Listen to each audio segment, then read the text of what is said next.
And now, a brief word from Byrd.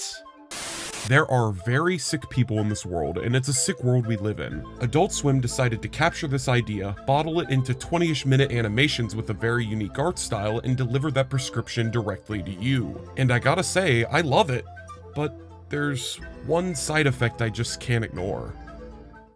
Common Side Effects was created by Joseph Bennett and Steve Hely. Both have prior experiences coming into this project, with Hely being a veteran producer on The Office, American Dad, 30 Rock, etc. Bennett, though, is coming off of the production of the excellent HBO's Scavenger's Reign. However, the names that got me interested in this show were the main executive producers, Mike Judge and Greg Daniels. Both of these guys have a plethora of hits under their belt, and attaching themselves to this seemingly small show on Adult Swim got me curious. And through the countless number of teases going into its premiere this year, I was eagerly awaiting to see if this could break out of the niche Adult Swim containment. So does this programming block have another addicting hit on their hands? Well, yes, but I think there's more to this drug than what's on the label.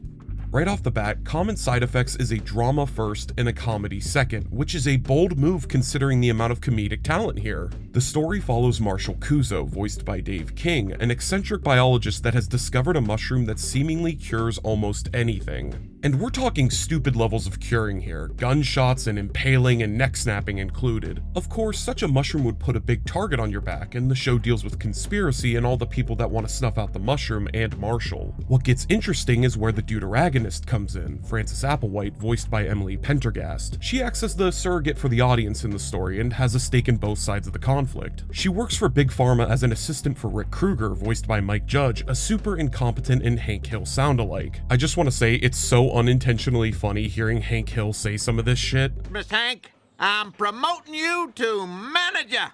Shakeups are coming. I'm not sure if we're gonna survive. If I'm going down, you're going down.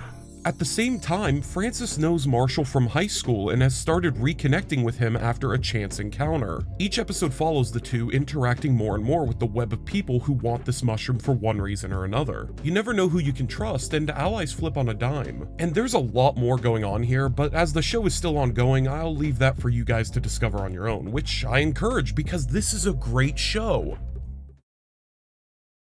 But there's this one thing, one nagging problem I have with the show as of its latest episode. Common Side Effects feels like it plays both sides.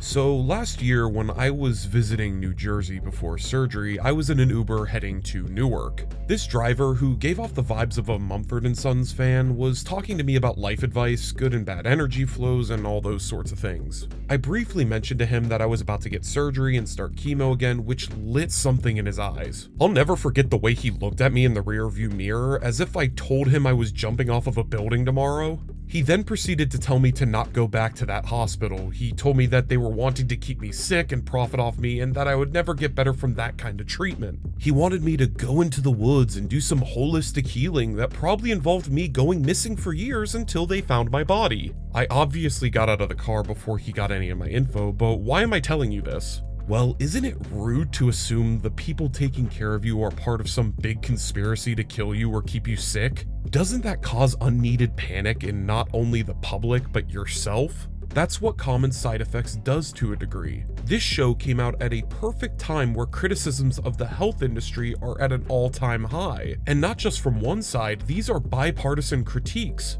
We have certain Italian plumbers doing certain things because of how messed up the health insurance industry is. There are large, vocal groups of people that are distrusting of vaccines and the life-saving drugs that the medical world is offering. And on top of this, it gets more and more expensive for things that are basic health needs. Point is, we have this hodgepodge of different viewpoints and perspectives that this project co-ops as its jumping off point. We get to see the evil CEOs and assassins that are against our protagonists in a mock presentation of the fears of the people involving the pharmaceutical industry. But at the same time, we never see the doctors and nurses in this world solve or at least attempt to solve any of the medical issues presented. For example, in the nursing home with Frances's mom, the main nurse at the front desk is just a messenger for the company she works for, no scenes with her taking care of anyone. Another example is after the guy Marshall passes on the street that got into a car crash. We just end up seeing the doctor shocked after the miracle mushroom worked. We don't see an attempt of care in either case, rather just a mouthpiece for a bigger puppet master or supporting claims of medical incompetence. At moments like this, the show had the opportunity to make actual light of the failings of our health system from the perspective of the people taking care of us. Rather, it comes off like they are a part of the problem. Literally within the first episode, we have Marshall upfront telling the audience of all the people who benefit from keeping you unwell. They? Sorry, who's they? They is big pharma. It's the insurance companies, the government. Think about all the people who make tons of money just from keeping us sick by keeping us unwell. It is the main setup for the conflict, a natural drug that cures all that large entities want to keep hidden from you for profit. This is all for dramatic purposes, sure, and I will admit it is a hell of a hook. But leaving that hook and its messaging open allows for you to fill in the blank with your own personal beliefs. Now, this is not a new tactic in the world of writing. It's not harmful on its own. In fact, it is a very useful tool when creating stories, at least for things that want to have wide appeal. You're covering your entire possible audience by playing both sides. They can relate to some of the story while chalking up the rest to whatever coping mechanism they have to justify their own beliefs. It says everything but nothing at the same time, and the people behind the show are masters at this kind of writing. Both of the show's producers created King of the Hill, which exemplifies what I'm trying to say. I like King of the Hill, but I have to acknowledge that this show is, or at least attempts to be, politically neutral. Mike Judge even says it himself that he likes to keep politics out of comedy, which is impossible, and his works prove that. Every main character in the show has their flaws, but also something going on for them at the same time. Hank Hill is a common man, old school Republican archetype that is stubborn to the things he doesn't understand, but ultimately comes around within reason. He is the moral framework of the show, which puts into question how the hell they are going to write these characters in the reboot during this political climate. I say let the world warm up. See what Boutros golly thinks about that. We'll grow oranges in Alaska. Dale, you giblet head. We live in Texas. It's already 110 in the summer, and if it gets 1 degree hotter, I'm gonna kick your ass. Dale, what are you doing? President Musk told me to own the Marxists by buying Trump's Israeli anti-woke NFT in exchange for my weekly egg rations. Kek. In all seriousness, with a neutral writing structure like this, everyone is subject to learning some kind of lesson at any point when the writers deem it necessary. This is a good writing technique to create wide appeal comedy, when the topics are harmless. These political and social issues presented were pretty tame and lighthearted when brought over into the real world. The limp handshake of a presidential candidate isn't changing anyone's life. But things aren't as gray anymore. It's a sick world we live in with very sick people, and you gotta take a stance. I think Marshall would have, he'd probably say something about RFK Jr. Like, okay, respect a lot of his ideas.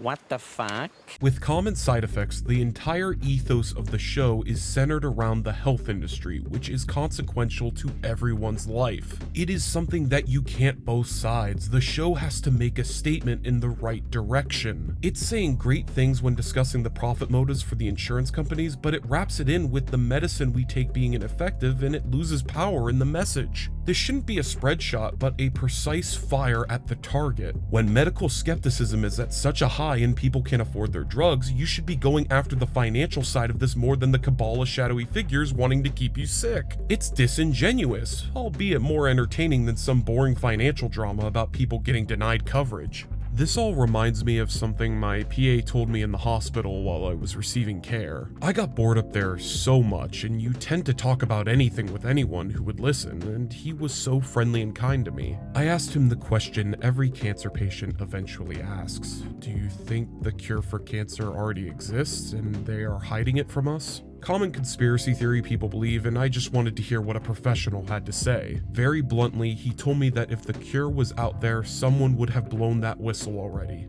Everyone is affected by cancer, and on top of that, any disease. No figure, no matter how powerful, could hide such a thing, because everyone deals with it to some degree. He proceeded to tell me of a very famous person he helped take care of in the hospital who was dying. Nothing could have been done, but I kid you not, the family threw around his status to see if the hospital could get him the good stuff. Rightfully so, he was offended by the family, the hospital was offended. Everyone there is dealing with the same hurt, suggesting otherwise comes off so badly. I get that this is a downer topic for a cartoon show on a late night block sharing airtime with Peter Griffin and people just want to turn their brains off and watch a good drama. I get that, but doesn't it feel off just a little bit when you engage with that side of the narrative? I don't think, or at least I hope it's not intentional, but Common Side Effects gives off that vibe a bit when it looks at the camera and leaves that conversation on the table. It pains me to say all of this on two fronts. Like I mentioned, I really like this show, I want it to do well. But second to this, if there is any platform to make a definitive statement on the issues of the health industry, it is one as experimental and as open as Adult Swim. Experimentation and risk is built into the DNA of the programming block. It wouldn't be what it is today without weird people creating weird shows saying profound stuff.